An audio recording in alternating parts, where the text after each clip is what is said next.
First of all, there's the obvious purpose, which is by giving ourselves permission to stop rushing around in the busyness of everyday life, to stop rushing around in our heads with all the demands and distractions of the world, which are necessary for living a human life. But we have a tendency to get lost in those.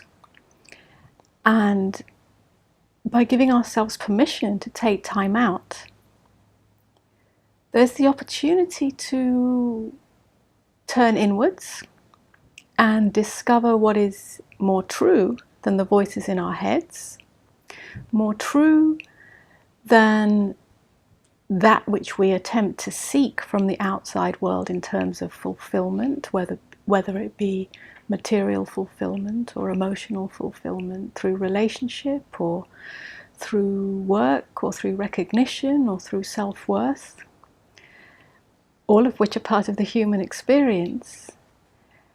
But to allow ourselves to, at least for a few days, turn away from that gives us the opportunity to discover what is more true than that, what is more deep than that, what lies beneath the surface reality, to access a deeper dimension of being, which is the source of true fulfillment. Everything that we seek is to be found here in the inner dimension of beingness. And so the less obvious purpose of spiritual retreat is a direct result of the first purpose of taking time out. But it's to give ourselves permission to be honest with ourselves by taking time out from the roles that we play in life, the roles in family, in work, in engagement with the world. We start to relax. And what relaxes are the strategies that we employ to maneuver, manipulate, control, fix our external reality. And as those strategies start to relax, we come to know something more open. We come to know the open awareness that is our natural state.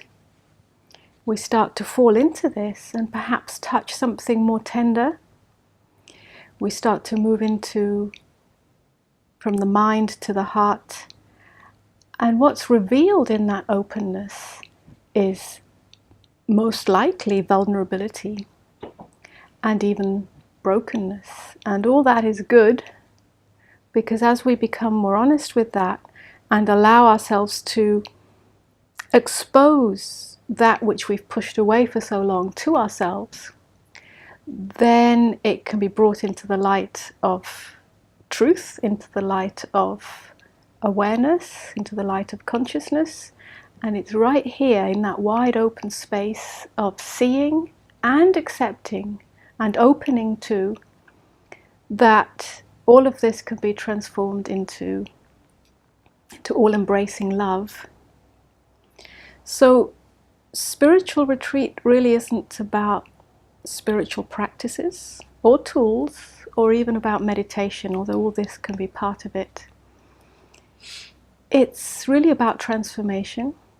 It's really about turning towards the tenderness of the heart. It's really a safe container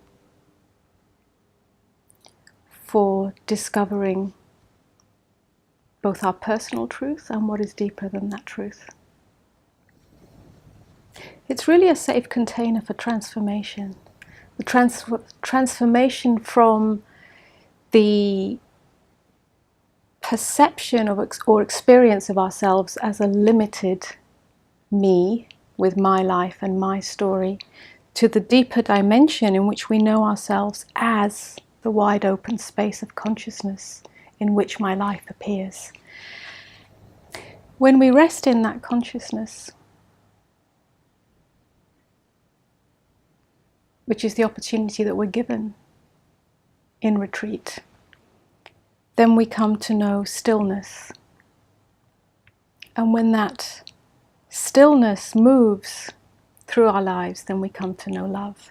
And then there's an even more hidden purpose, which is the frequency field of infinite intelligence that gets amplified when we gather together. When each person meets the other and meets themselves in honesty, there's an upgrade, an upscaling of the possibility of transformation, the possibility of truth, the possibility of love, anchored in our hearts through openness, through honesty, and anchored by the teacher. And really, this isn't done consciously. It's more of an invisible field that simply happens when we are tenderly turned towards that which is true.